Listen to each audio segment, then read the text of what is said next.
Hi,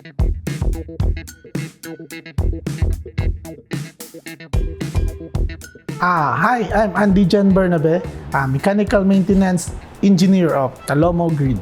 I started last September 21, 2021, right after leaving the previous company during pandemic.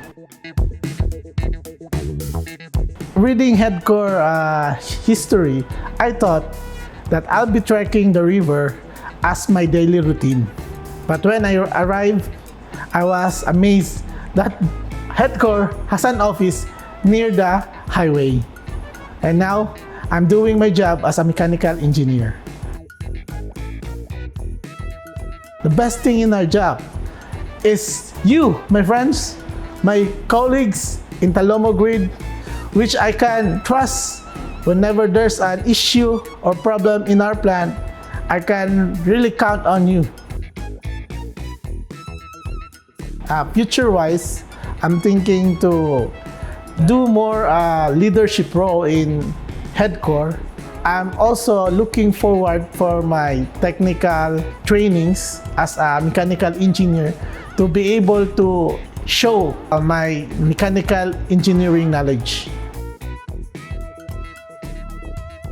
Teamwork is the spirit of Talomo Grid. When I arrive here, I can see that electrical, mechanical, and CNI can work together as one, and even one is missing, Talomo Grid maintenance team can do the job. Innovation is really important in our role because this plant in Talomo is not getting younger.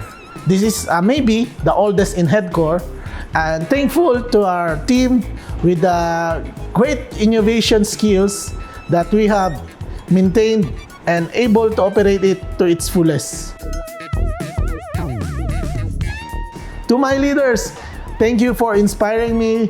With your guidance, I've still managed to survive and still have fun working to Hedcor. To my teammates, keep it up being great. Talomo Grid, thank you.